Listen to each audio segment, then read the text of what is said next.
Hello student, today I discuss 5th class of atomic structure. Today topics quantum numbers. These are the solution of the Schrödinger's-Wave equations. Principal quantum number, it is denoted by n. Azimuthal quantum number, it is denoted by L. Magnetic quantum number, it is denoted by M. And spin quantum number, it is denoted by S. And Pauli exclusion principle, Hund's multiplicity rule, and Abbaugh principle.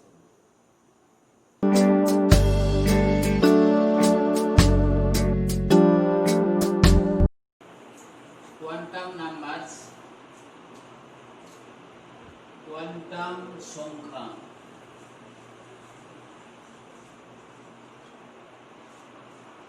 Quantum সংখ্যা চার রকমের। n, number 1 n, number 2 l, number 3 m, and 4 s. n হলো principal quantum number. Principal quantum number.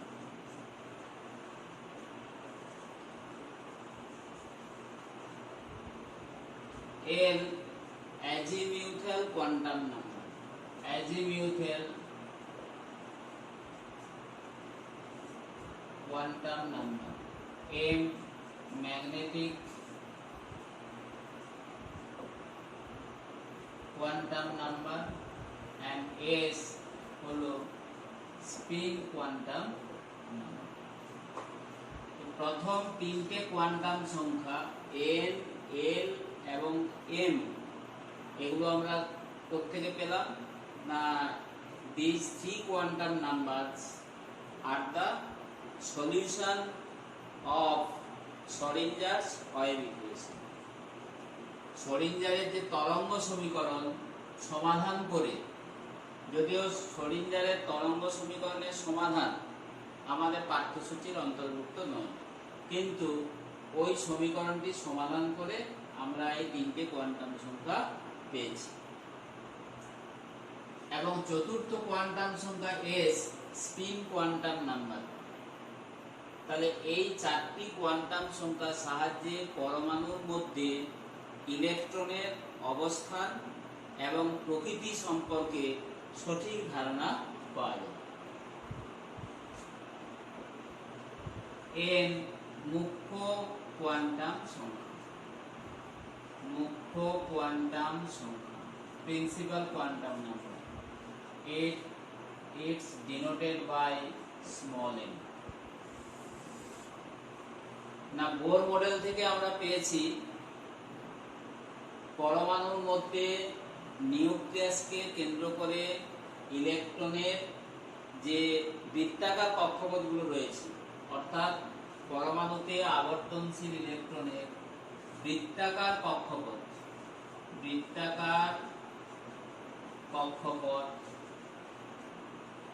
Circular orbit, circular orbits যেগুলো রয়েছে কে, L, M, N, O, P এবং Q. এই বৃত্তাকার কক্ষপথগুলিকে যে সংখ্যা দ্বারা প্রকাশ করা হয় তাকে মুখ্য কোয়ান্টাম সংখ্যা,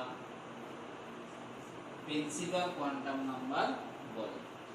তাহলে এই কক্ষপথগুলির জন্য n এর মান যথাক্রমে 1, 2, 3, 4, 5, 6 এবং 7। এই হলো মুখ্য কোয়ান্টাম সংখ্যা, যার কনসেপ্ট তোমরা বোর মডেল থেকে পেয়েছো। এখন এই n এর তাৎপর্য, সিগনিফিকেন্স। n এর তাৎপর্য বলতে মানে n এর মান থেকে আমরা কি কি বিষয় জানতে পারি না? এই মুখ্য কোয়ান্টাম সংখ্যার মান থেকে কোন পরমাণুর মুখ্য শক্তি স্তরগুলো, মানে যে K L M N O P Q, এই মুখ্য শক্তি স্তরগুলো সম্পর্কে আমরা জানতে পারি, নাম্বার 1। নাম্বার 2, এন এর মান থেকে আমরা ব্যাসার্ধের সমীকরণ পেয়েছি। ব্যাসার্ধ, ইলেকট্রনের শক্তি, ইলেকট্রনের গতিবেগ, এগুলো কিন্তু এই মুখ্য কোয়ান্টাম সংখ্যা থেকে আমরা গণনা করেছি, যেগুলো আমার আগের ক্লাসগুলোতে দেওয়া আছে।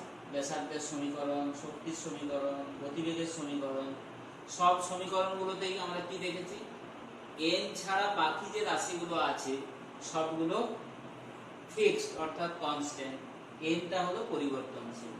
অর্থাৎ মুখ্য কোয়ান্টাম সংখ্যার মান বসিয়ে আমরা এই যে 7টি বৃত্তাকার কক্ষপথ আছে, প্রত্যেকটি কক্ষপথে আবর্তনশীল ইলেকট্রনের শক্তি গণনা করতে পারি, গতিবেগ গণনা করতে পারি এবং প্রত্যেকটি কক্ষপথে ব্যাসার্ধ গণনা করতে পারি।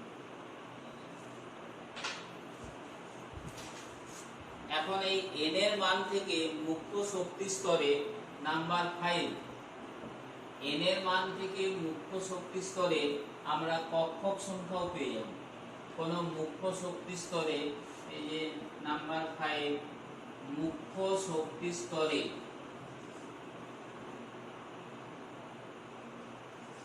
অর্থাৎ এই যে K L M N O P Q, এইগুলোতে কক্ষক সংখ্যা আমরা নির্ণয় করতে পারি। কক্ষক সংখ্যা মানে নাম্বার অফ অরবিটাল কতগুলো হবে সেটা আমরা পেয়ে যাই। Number of orbital equal to n square. n equal to n is an integer 1 2 3 4 5 6 7 এবং n এর মান থেকে আর কি পায় না, প্রত্যেকটি কক্ষপথের সর্বোচ্চ ইলেকট্রন সংখ্যা, এটাও গণনা করতে পারি। সর্বোচ্চ ইলেকট্রন সংখ্যা ইকুয়াল টু 2n স্কয়ার। এই সূত্র থেকে আমরা প্রত্যেকটি কক্ষপথের সর্বোচ্চ ইলেকট্রন সংখ্যা গণনা করতে পারি। কিন্তু এই ফর্মুলাটি 2n স্কয়ার, এই ফর্মুলাটি চতুর্থ কক্ষ অর্থাৎ n কক্ষ পর্যন্ত ভ্যালিড। চতুর্থ কক্ষের পর এই যে ও পি এবং কিউ কক্ষপথেও সর্বোচ্চ ইলেকট্রন সংখ্যা কিন্তু 32। তাহলে সর্বাধিক ইলেকট্রন সংখ্যা 2n স্কয়ার, এটা কিন্তু সর্বাধিক 32 হয়, তার বেশি কিন্তু হবে না। সর্বাধিক 32টি ইলেকট্রন কোন কক্ষপথে থাকতে পারে। এই হলো মুখ্য কোয়ান্টাম সংখ্যা। এখন আসছে গৌণ কোয়ান্টাম সংখ্যা, নাম্বার 2, গৌণ কোয়ান্টাম সংখ্যা।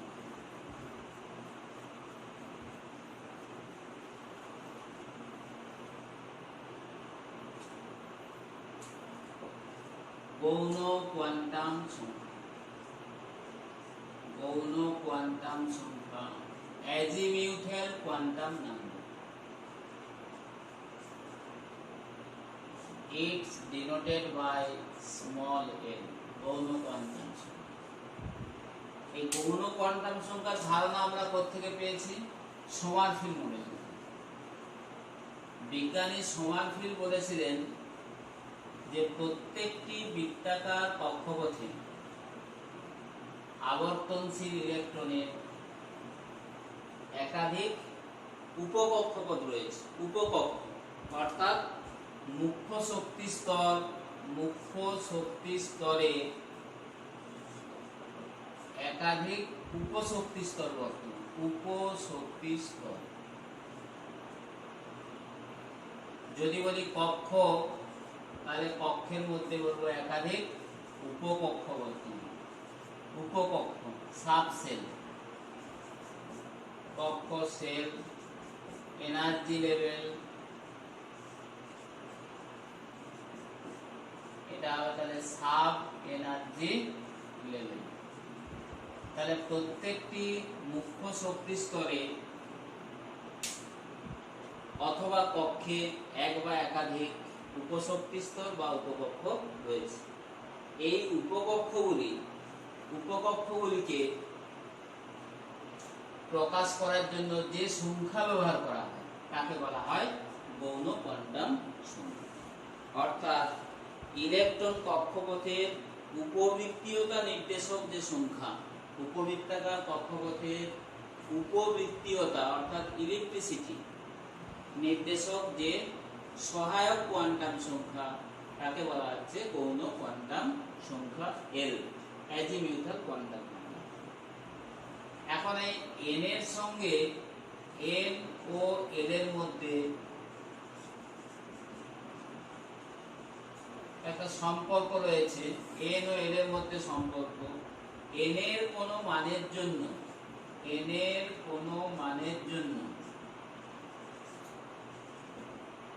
for any value of n equal to 0 থেকে n minus 1 পর্যন্ত। তাহলে n এর কোন মানের জন্য n equal to হবে 0 থেকে n minus 1 পর্যন্ত। অর্থাৎ n equal to যদি n এর ম্যাক্সিমাম মান যদি 7 হয় তাহলে l এর ম্যাক্সিমামটা কত হবে 6। অর্থাৎ l equal to এই যে আমরা পেয়েছি l equal to 1 হলে l equal to 0, 2 হলে 0 1, 3 হলে l equal to 0 1 2, 4 হলে l equal to হবে 0 1 2 3, 5 l equal to 0 1 2 3 4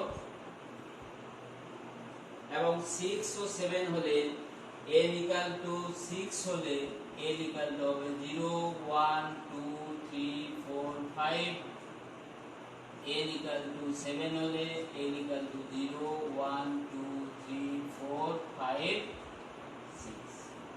অর্থাৎ আমরা দেখতে পাচ্ছি l এর মান 0 থেকে 6 পর্যন্ত হতে পারে। l এর মান হতে পারে 0 to 6। এখন l কে প্রকাশ করার জন্য অর্থাৎ এই যে উপবৃত্তাকার কক্ষপথগুলো রয়েছে, এই উপবৃত্তাকার কক্ষপথ অর্থাৎ উপকক্ষগুলিকে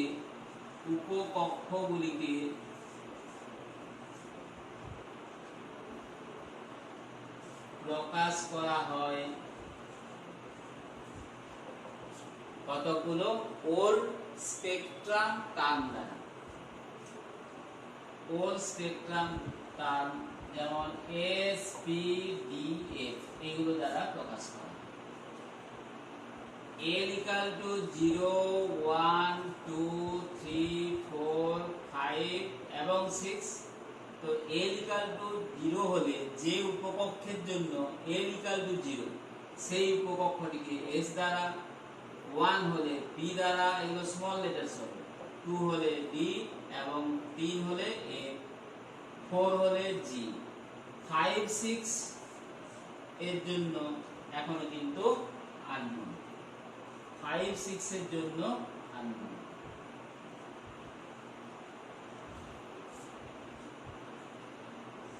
g উপকক্ষ হলেও এর প্রয়োগ নেই, মানে g এর প্রয়োগ নেই। তাহলে আমরা অ্যাপ্লাই করব এসপিডিএফ এই চারটি উপকক্ষ। এগুলো সবই বললাম হোল স্পেকট্রাম টার্ম থেকে নেওয়া হয়েছে। হোল স্পেকট্রাম টার্ম এস এসএ শার্প থেকে, পিএসএ প্রিন্সিপাল থেকে, ডি ডিফিউজড, এফ হলো এফ নেওয়া হয়েছে ফান্ডামেন্টাল বর্ণালীর কিছু ওল্ড টার্ম, পুরনো পদ থেকে এগুলো আমরা ব্যবহার করছি।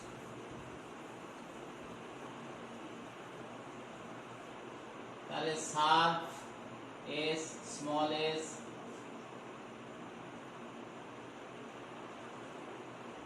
small s, small p, small d, small f। তাহলে এন এবং এল এর সম্পর্ক হয়েছে। এখন আমরা আসবো এল এর তাৎপর্য। এগুলো এল এর তাৎপর্যের মধ্যেই পড়ছে। এল এর তাৎপর্য, এল এর তাৎপর্য এটা হচ্ছে নাম্বার 1 যেটা আলোচনা করলাম। এখন নাম্বার 2 শুরু করার আগে আমরা যে এল এর মানগুলো করেছি 0 to 6, এই মানগুলো থেকে আমরা কক্ষের মধ্যে যে উপকক্ষগুলো আছে, কক্ষের মধ্যে যে উপকক্ষগুলো আছে, কক্ষের মধ্যে উপকক্ষগুলো, কক্ষের মধ্যে উপকক্ষের সংখ্যা ও প্রতীক, মানে উপকক্ষের সিম্বল গুলো করব, উপকক্ষের প্রতীক সিম্বল।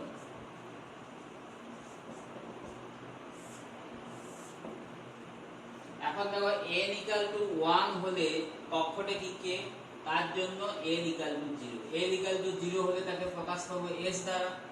তাহলে প্রথম কক্ষের মধ্যে একটি উপকক্ষ, l এর যতগুলো মান হবে ততগুলো উপকক্ষ থাকবে, কিন্তু l এর মান 4 এর বেশি হলেও একটা কক্ষের মধ্যে সর্বোচ্চ 4টি উপকক্ষই থাকবে। তাহলে কে কক্ষের মধ্যে যে উপকক্ষটা আছে সেটা হচ্ছে s। l কক্ষের মধ্যে কি দুটো উপকক্ষ থাকবে, 0 1 মানে sp।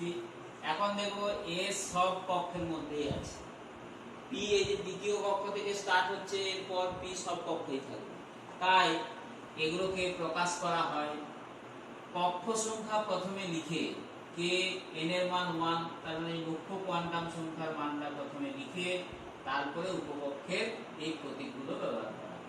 তাহলে কে কক্ষের মধ্যে যে উপকক্ষ 1s, l কক্ষে 2s 2p, m কক্ষে 3s 3p 3d। পেলাম থেকে এই যে 0 1 2 3s 3p 3d। চতুর্থ কক্ষের জন্য অর্থাৎ n এর জন্য হবে 4s 4p 4d এবং 4। কে এল এম এল ও এর জন্য হয়ে যাবে এই যে 0 1 2 3, তার মানে 5s 5p 5d 5d। p q যথাক্রমে 6s 6p 6d 6a, 7s 7p 7d এবং 7d। এই হলো সমস্ত উপকক্ষগুলোর প্রতীক। তাহলে n এর কোন মানের জন্য l এর মান হবে 0 থেকে 6 পর্যন্ত, এবং কোন কক্ষে কতগুলো উপকক্ষ থাকবে এবং উপকক্ষের সংখ্যাটাও পেয়ে গেলাম। এখানে উপকক্ষের সংখ্যা, এটা হলো উপকক্ষের সংখ্যা 1 2 3 4, এর জন্য 5, টি কক্ষের জন্য 6, সরি উপকক্ষ তো বললাম 4টার বেশি হবে না, তাহলে উপকক্ষ কিন্তু চতুর্থ কক্ষের পরও 4 4ই থাকবে। এই উপকক্ষের সংখ্যা 4। জি উপকক্ষ এখানে ডিনোট করা হলেও এর যেহেতু প্রয়োগ নেই, মানে এটা ইউজ নেই, তাই আমরা উপকক্ষ একটি কক্ষে সর্বোচ্চ উপকক্ষের সংখ্যা ধরব 4। এখন SP DF এই যে উপকক্ষগুলো রয়েছে এদেরকে বলা হচ্ছে এক একটি উপশক্তি স্তর। এগুলোই হচ্ছে উপশক্তি স্তর। K L M N O P Q যেমন শক্তি স্তর, সেরকম এগুলো হচ্ছে এক একটি উপশক্তি স্তর। এবং এদের শক্তির ক্রম, এদেরকে যদি আমরা শক্তির ক্রমানুসারে সাজাই তাহলে উপকক্ষগুলোর শক্তির ক্রম হবে s p d a। তাহলে এই যে তাৎপর্য 1 তাৎপর্য 2 হচ্ছে এই উপকক্ষগুলো শক্তির ক্রম s less than p less than d less than a। এটা হচ্ছে শক্তির ক্রমবর্ধমান ক্রম।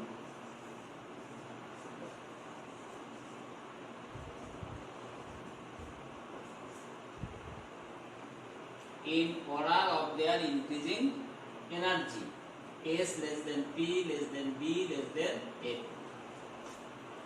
নাম্বার 3 তে আসছে উপকক্ষের আকৃতি। l এর মান থেকে আমরা এই যে SPDF l এর মান থেকে আমরা এই উপকক্ষের আকৃতি সম্পর্কে ধারণা পাই। আকৃতি শেপ। তাহলে এর আগে যে n বললাম, n মুখ্য কোয়ান্টাম সংখ্যা থেকে আমরা পাই কক্ষপথগুলোর আকার মানে সাইজ।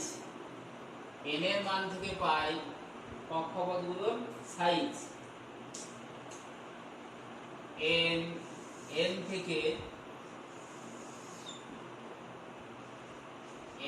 পাই কক্ষপথের আকার অর্থাৎ সাইজ সম্পর্কে ধারণা পেয়েছি। সাইজ অর্থাৎ n এর মান যত বেশি হবে, n এর মান বেশি হলে কক্ষপথ আকারে বড় হবে। n এর মান বেশি হলে সাইজ বাড়বে, সাইজ বৃদ্ধি পাবে। কিন্তু l এর মান থেকে আমরা পাবো উপকক্ষগুলোর আকৃতি মানে শেপটা পাবো। এখন একটা নির্দিষ্ট কক্ষপথে যেহেতু একাধিক উপকক্ষ রয়েছে, তাহলে যে উপকক্ষের জন্য l = n-1 l = n-1 হলে উপকক্ষটি হবে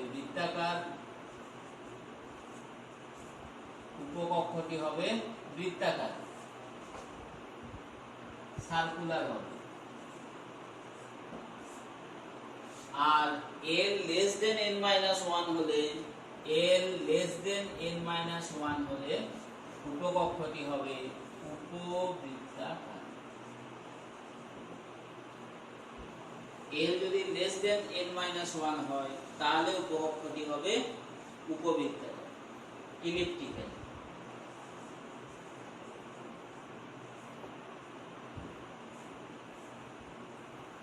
এখন যে উপকক্ষের জন্য l এর মান যত কম হবে তার উৎকেন্দ্রতা তত বাড়বে। l এর মান কম হলে l এর মান যত কম হবে ততই উপবৃত্তাকার কক্ষপথের ততই উপকক্ষের উৎকেন্দ্রতা বৃদ্ধি পায়। উৎকেন্দ্রতা আমরা আগের ক্লাসে বলেছি। উৎকেন্দ্রতা ইসেন্ট্রিসিটি উৎকেন্দ্রতা ততই বাড়ে। এর অর্থটা কি? উৎকেন্দ্রতা বাড়ের অর্থ হচ্ছে ওই যে উপবৃত্তের ক্ষেত্রে এই যে পরাক্ষের দৈর্ঘ্য বা উপাক্ষের দৈর্ঘ্য, এটা হলো পরাক্ষ, এটা হলো উপাক্ষ। অর্থাৎ পরাক্ষের দৈর্ঘ্য তত বৃদ্ধি পায়।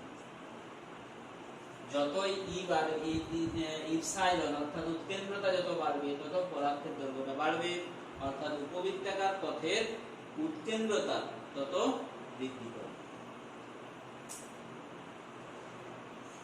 এবং কোন উপকক্ষে কতগুলো ইলেকট্রন থাকবে সেটাও আমরা পেয়ে যাব।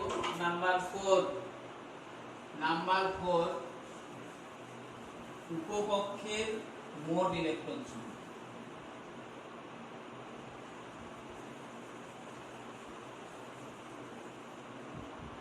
উপকক্ষের ইলেকট্রন সংখ্যা s, p, d এবং a যথাক্রমে এর মান এই যে 0, 1, 2 এবং 3। ইলেকট্রন সংখ্যার ফর্মুলা হচ্ছে ইলেকট্রন সংখ্যা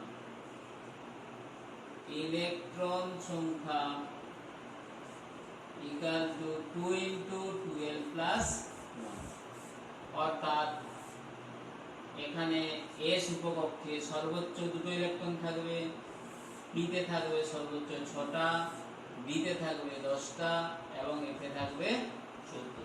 এই হলো উপকক্ষের সর্বোচ্চ ইলেকট্রন সংখ্যা।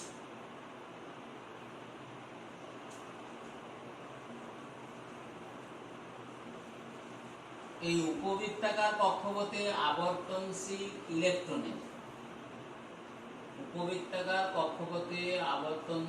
ইলেকট্রনের কৌণিক ভরবেগ নাম্বার 5, কৌণিক ভরবেগ, অর্থাৎ এক্ষেত্রে কৌণিক ভরবেগ হয়ে যাবে √L × L+1 × h/2π।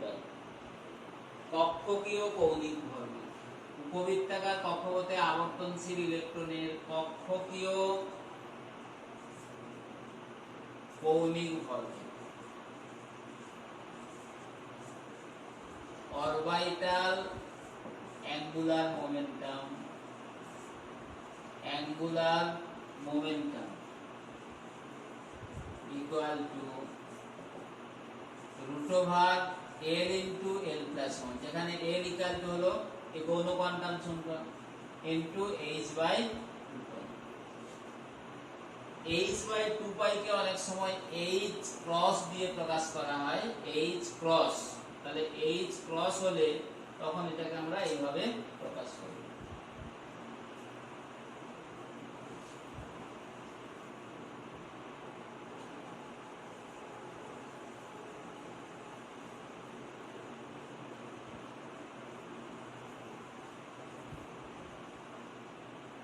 বা √L × L+1 × h ক্রস, যেখানে h cross equal to h/2π। Okay, number 6, আর একটা জিনিস আসবো না, একই মুখ্য স্তরে অন্তর্গত যে উপকক্ষগুলো রয়েছে SPDF, এদের ভেদন ক্ষমতা অর্থাৎ নিউক্লিয়াসের আধানকে আড়াল করার ক্ষমতা মানে screening power equal to S > P ভেদন ক্ষমতার ক্রম, S > P D A। ভেদন ক্ষমতার ক্রম মানে পেনিট্রেটিং পাওয়ার এর ক্রম হলো এটা। আমরা দেখেছি যে S উপকক্ষের উৎকেন্দ্রতা সবথেকে বেশি, তাই S উপকক্ষটি নিউক্লিয় চার্জকে সবথেকে বেশি করে আড়াল করে রাখে, অর্থাৎ স্ক্রিনিং পাওয়ার সবথেকে বেশি। তাই S, তারপর P, তারপর D, তারপর F। এই হলো আমাদের গৌণ কোয়ান্টাম সংখ্যা এবং গৌণ কোয়ান্টাম সংখ্যার তাৎপর্য। এখন এই উপবৃত্ত একটি নির্দিষ্ট কক্ষপথে যে উপকক্ষগুলো রয়েছে তাদের আকৃতি কেমন হবে সেটা তো আমরা ডিসকাস করলাম। তার চিত্রটা তোমরা এখান থেকে একটু দেখুন। চিত্রটা যে একটু দেখে নাও। চিত্রটা হচ্ছে কি না, উপবৃত্তাকার কক্ষপথগুলোর আকৃতি, উপবৃত্তাকার কক্ষপথগুলির আকৃতি।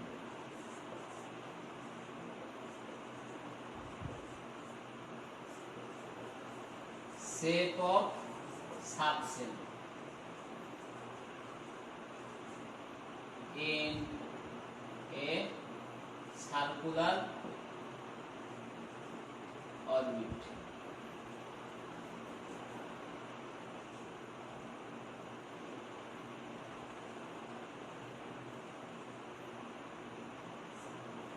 তৃতীয় কোয়ান্টাম সংখ্যা চুম্বকীয় কোয়ান্টাম সংখ্যা। চুম্বকীয় কোয়ান্টাম সংখ্যা স্মল m দ্বারা প্রকাশ করা হয়, ম্যাগনেটিক কোয়ান্টাম নাম্বার। চৌম্বকীয় কোয়ান্টাম সংখ্যার উৎপত্তি কিভাবে? না, কোনো পরমাণুকে যদি আমরা অতি উচ্চ ক্ষমতা সম্পন্ন চৌম্বক ক্ষেত্রে রাখি, তাহলে দেখা যায় পারমাণবিক বর্ণালীর প্রত্যেকটি রেখা আরো সূক্ষ্ম সূক্ষ্ম রেখায় বিভাজিত হয়ে যায়। তাহলে চৌম্বক ক্ষেত্রের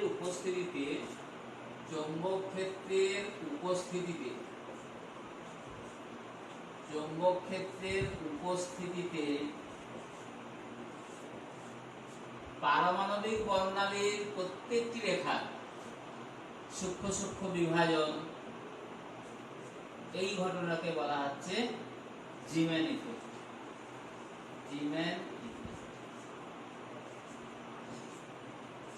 জিম্যান প্রভাব। আর একই ঘটনা যদি চৌম্বক ক্ষেত্রের পরিবর্তে তড়িৎ ক্ষেত্রের উপস্থিতিতে ঘটে, তড়িৎ ক্ষেত্রের উপস্থিতিতে যদি সেম ঘটনা ঘটে, তাহলে তাকে বলা হচ্ছে স্টার্ক ক্রিয়া, স্টার্ক ইফেক্ট।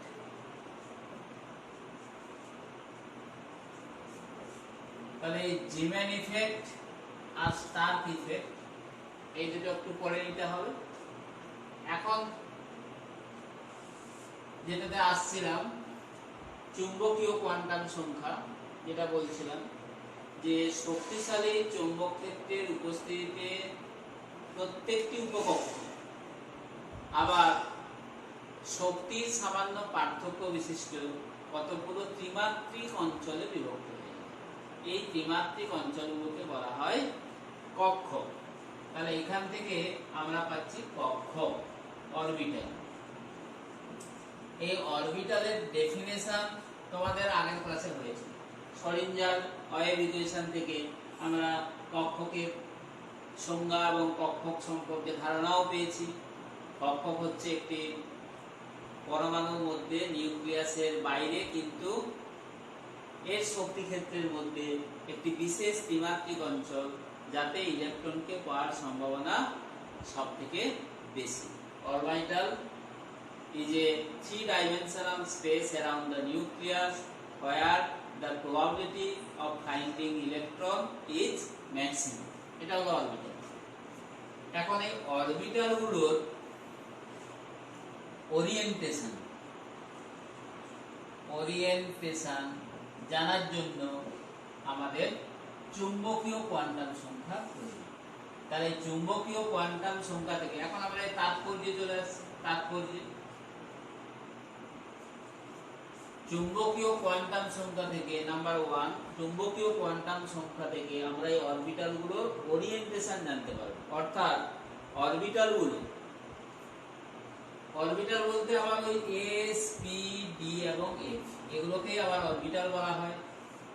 না, এই চৌম্বক ক্ষেত্রের উপস্থিতিতে উপকক্ষগুলো আবার সামান্য শক্তির পার্থক্য বিশিষ্ট কতগুলো ত্রিমাত্রিক অঞ্চলে বিভক্ত হয়ে যায়, এগুলোই হলো কক্ষ বা অরবিটাল। এদের এই এস, পি, ডি, এফ এদের ওরিয়েন্টেশন মানে এদের ত্রিমাত্রিক বিন্যাস কেমন হবে, ত্রিমাত্রিক বিন্যাস, এটাই হলো ওরিয়েন্টেশন। এটা চুম্বকীয় কোয়ান্টাম সংখ্যা থেকে জানা যায়। নাম্বার 2, না এল এর কোন মানে এল এবং এন এর মধ্যে সম্পর্ক, এল ও এম এর মধ্যে সম্পর্ক, এল ও এম এর মধ্যে সম্পর্ক না এল এর কোন মানের জন্য, এল এর কোন মানের জন্য এম ইকুয়াল টু মানের জন্য এম ইকুয়াল টু হবে মাইনাস এল থেকে plus L, minus L two plus L including জি, অর্থাৎ এল এর কোন মানের জন্য এম এর মান হবে মাইনাস এল থেকে প্লাস এল পর্যন্ত 0 সব। তাহলে এল এর মান আমরা কি কি পেয়েছি, না এল ইকুয়াল টু 0, 1, 2, 3, মূলত এই চারটি নিয়েই আমরা ডিসকাস করেছি। এল ইকুয়াল টু 0 হলে তাহলে এম ইকুয়াল টু 0 হবে, 1 হলে এম ইকুয়াল টু তিনটে মান পাবো, এই যে -1, 0, +1, 2 হলে m ইকুয়াল টু 5টা মান পাবো, -2 -1 0 +1 +2। 3 হলে 7টা মান পাবো, -3 -2 -1 0 +1 +2 7টা মান পাচ্ছি। তাহলে এখানে l এর মান থেকে মোট মান সংখ্যার ফর্মুলাটা কি? মোট মান সংখ্যা ইকুয়াল টু ফর্মুলা হচ্ছে 12 প্লাস, এটা হচ্ছে মোট মান সংখ্যা।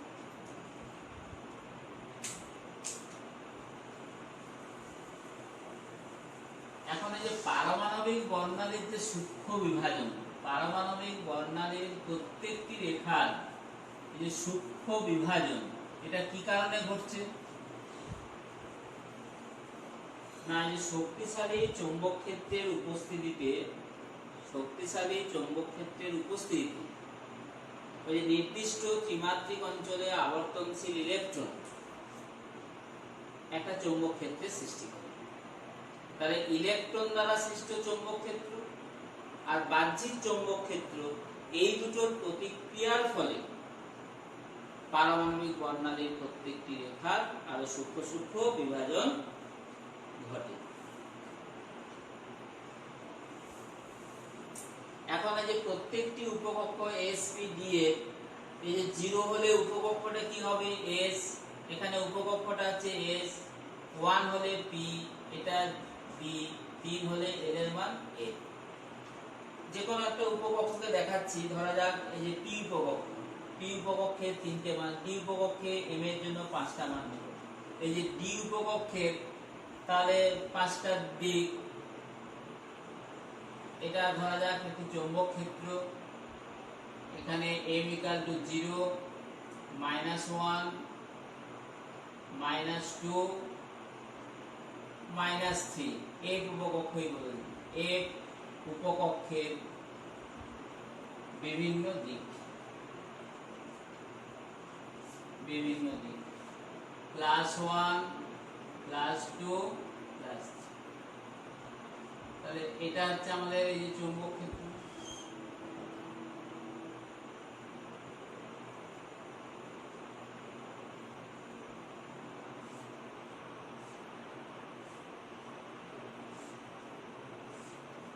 এটা একটা রেখা, এটা একটা রেখা। তাহলে মোট হচ্ছে এই যে এই উপকক্ষের বিভিন্ন দিকগুলো আমরা যে দেখালাম, এই উপকক্ষের জন্য মানে চৌম্বকীয় কোয়ান্টাম সংখ্যা 7টা মান পাচ্ছি, অর্থাৎ 7টা দিক পাচ্ছি।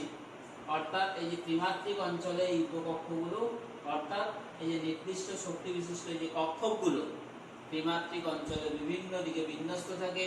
এটা আমরা পরের ক্লাসে আসবো, এদের ত্রিমাত্রিক বিন্যাস, এই যে SPDF এর ত্রিমাত্রিক বিন্যাস কেমন হবে নেক্সট ক্লাসে আমরা আবার আসব।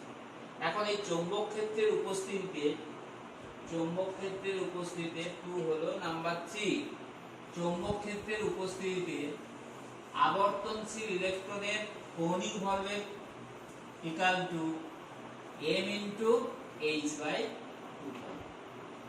নাম্বার 3 হলো চৌম্বক ক্ষেত্রের উপস্থিতি,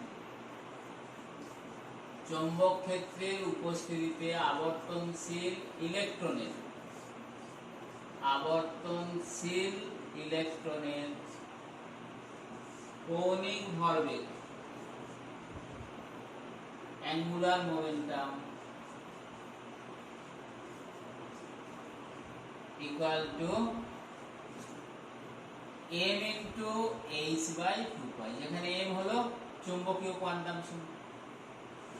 তাহলে আমরা দেখতে পাচ্ছি এই কৌণিক ভরবেগের সঙ্গে মুখ্য কোয়ান্টাম সংখ্যা থেকে পেয়েছিলাম বোর মডেলের প্রথম স্বীকার্য থেকে, যে বৃত্তাকার কক্ষপথে আবর্তনশীল ইলেকট্রনের কৌণিক ভরবেগ ছিল mh/2π, এখানে n এর জায়গায় mh/2π। এরপরে আসবো নেক্সট এবং লাস্ট কোয়ান্টাম নাম্বার, ঘূর্ণন কোয়ান্টাম সংখ্যা। তাহলে এই যে তিনটে কোয়ান্টাম সংখ্যা বললাম n, l এবং m, এগুলো আমরা শোরিঞ্জারের তরঙ্গ সমীকরণ সমাধান করে পেয়েছি। These are the results of solution of Schrodinger wave equation. কিন্তু এই তিনটে কোয়ান্টাম সংখ্যা থেকে আমরা ইলেকট্রনের প্রকৃতি সম্পূর্ণরূপে ব্যাখ্যা করতে পারি না, কারণ পরমাণু গঠনের সঙ্গে সৌরজগতের গঠনের সাদৃশ্য বৈসাদৃশ্য উভয়ই রয়েছে। তাই সৌরজগতে আমরা দেখি পৃথিবী যেমন সূর্যের চারদিকে আবর্তন করে, আবার নিজ অক্ষের সাপেক্ষেও লাথিমের মতো সর্বদা পাক খেতে থাকে, ঠিক এখানেও ইলেকট্রন নিউক্লিয়াসের চারপাশে আবর্তন করলেও নিজ অক্ষের সাপেক্ষে আবার সর্বদা আবর্তন করতে থাকে। অর্থাৎ ইলেকট্রনের ঘূর্ণন প্রকৃতি ব্যাখ্যা করার জন্য বিজ্ঞানী উলেনবের্গ এবং গুডস্মিট আরেকটি কোয়ান্টাম সংখ্যা প্রবর্তন করেন, একে ঘূর্ণন কোয়ান্টাম সংখ্যা বলা হয়। 4 ঘূর্ণন কোয়ান্টাম সংখ্যা।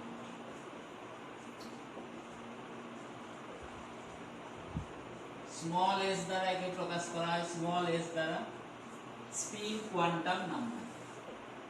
তাহলে এটার দরকার কি জন্য? না নিজ অক্ষের সাপেক্ষে আবর্তনশীল ইলেকট্রনের ঘূর্ণন প্রকৃতি এই কোয়ান্টাম সংখ্যার সাহায্যে ব্যাখ্যা করা যায়।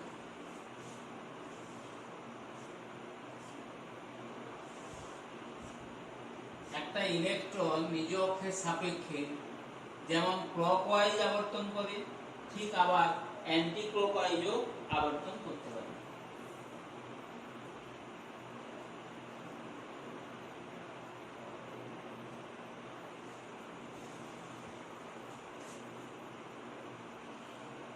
Clockwise, anti clockwise, anti clockwise, clockwise. তাহলে একটি এটা আসছে কিন্তু প্রবাবিলিটি সূত্র থেকে, প্রবাবিলিটি সূত্র থেকে, সম্ভাব্যতা। যে উদাহরণস্বরূপ যদি বলি একটি কয়েন, এর দুটো সাইড হেড এবং টেল, একে যদি দুবার টস করা হয় তাহলে একবার হেড করা উচিত আর একবার টেল করা উচিত। তাই যদি একবার টস করি তাহলে হেড এবং টেল করার পসিবিলিটি হাফ বার। ঠিক একইভাবে একটি ইলেকট্রন যখন নিজ অক্ষের সাপেক্ষে আবর্তন করতে থাকে, একবার আবর্তন করে যদি, তাহলে প্রবাবিলিটি হবে ক্লকওয়াইজ হাফ বার, অ্যান্টি ক্লকওয়াইজ হাফ বার। এই তাই এস এর মান হবে দুটো, -হাফ এবং +হাফ। আমরা ধরে নিচ্ছি যখন এটা ক্লকওয়াইজ আবর্তন করবে নিজ অক্ষের সাপেক্ষে তখন এর মান হবে +হাফ, আর যদি অ্যান্টি ক্লকওয়াইজ আবর্তন করে তখন এর মান ধরে নেব -হাফ। অর্থাৎ একটি ইলেকট্রনের ক্ষেত্রে ঘূর্ণন প্রকৃতি ব্যাখ্যা করার জন্য এস এর মান হবে +হাফ বা -হাফ। অতএব S +-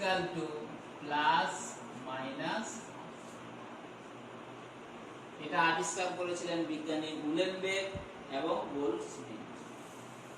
এস দ্বারা একে প্রকাশ করা হয়। এর তাৎপর্য তাহলে ইলেকট্রনের বাইরে থেকে আরোপিত কোনো চৌম্বক ক্ষেত্রের উপস্থিতিতে এই দুরকম ঘূর্ণনের ফলে ইলেকট্রনের শক্তির যে সূক্ষ্ম পার্থক্য ঘটে তা ঘূর্ণন কোয়ান্টাম সংখ্যার সাহায্যে আমরা প্রকাশ করি। তো এই কক্ষপথের গতিজনিত কৌণিক ভরবেগ ছাড়াও নিজ অক্ষের সাপেক্ষে আবর্তনজনিত কৌণিক ভরবেগ, তাহলে ইলেকট্রনের নিজ অক্ষের সাপেক্ষে আবর্তনজনিত কৌণিক ভরবেগ, এক্ষেত্রে কৌণিক ভরবেগ কত হবে? কৌণিক ভরবেগ থেকে ক্যাপিটাল এস দ্বারা প্রকাশ করা হয়, equal to small S into small S plus 1 into H by 2, যেখানে স্মল এস হলো ঘূর্ণন কোয়ান্টাম সংখ্যা, ঘূর্ণন কোয়ান্টাম সংখ্যা।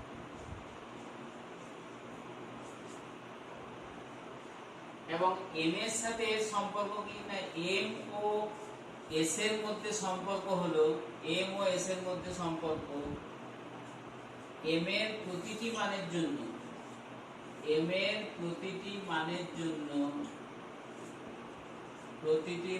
জন্য এস ইকুয়াল টু হবে প্লাস মাইনাস, এটা হচ্ছে এম ও এস এর মধ্যে সম্পর্ক। তাহলে এখান থেকে আমরা যে উপকক্ষগুলো 1s, প্রথম কক্ষের উপকক্ষ 1s, দ্বিতীয় কক্ষের 2s 2p, তৃতীয় কক্ষের 3s 3p 3d, চতুর্থ কক্ষের 4s 4p 4d এবং 4a, এগুলোতে উপস্থিত ইলেকট্রনের কোয়ান্টাম সংখ্যা আমরা সহজেই গণনা করতে পারি। এগুলোই আমাদের আছে, পরীক্ষাতে আছে। ধরা যাক এখানে একটা যে দেখিয়ে দিচ্ছি চতুর্থ কক্ষটাই নিচ্ছি আমরা, তাহলে সবগুলোই কভার হয়ে যাবে। চতুর্থ কক্ষে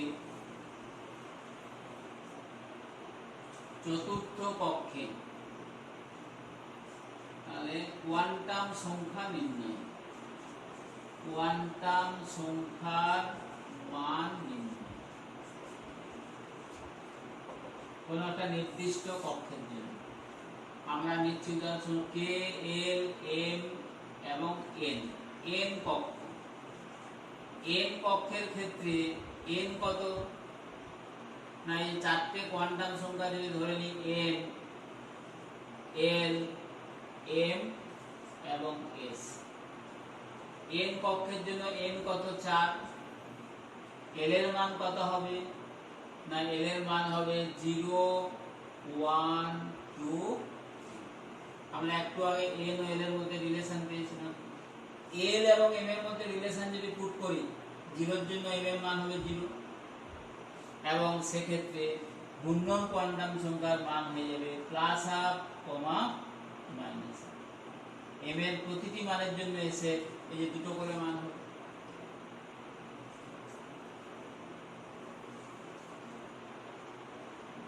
যখন এল এর মান 1, এম এর মান হয়ে যাবে 3টে, -1 0 প্লাস। তাহলে এর জন্য মানগুলো হয়ে যাবে plus half minus half, plus half minus half, 1 এর জন্য প্লাস হাফ মাইনাস।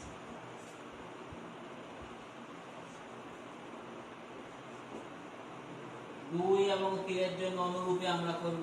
2 এবং 3 এর জন্য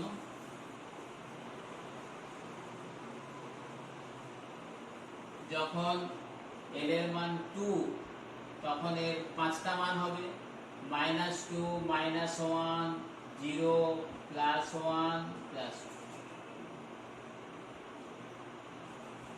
প্রত্যেকটার জন্য অনুরূপে এস এর দুটো করে মান হবে।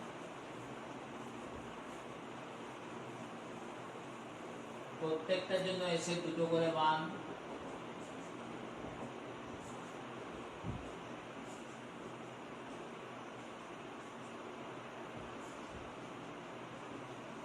যখন এল এর মান হবে 3, তখন 7টা মান হবে -3 -2 -1 0 +1 +2 +3। প্রত্যেকটার জন্য এস এর দুটো করে মান।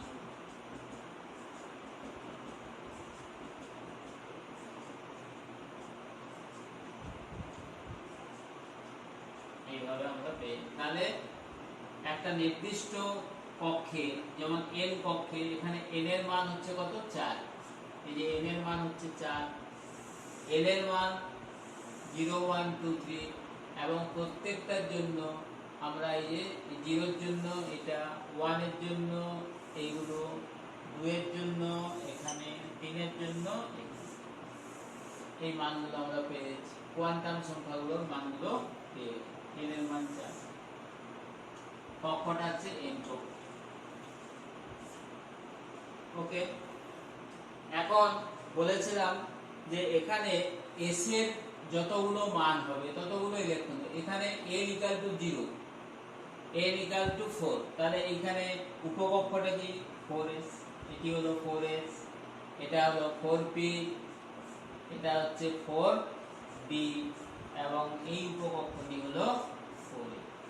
তাহলে এখানে ইলেকট্রন সংখ্যা কত করে হবে, কতগুলো করে না এখানে হবে তাহলে দুটো, এই যে s এর যতগুলো মান ততগুলো ইলেকট্রন।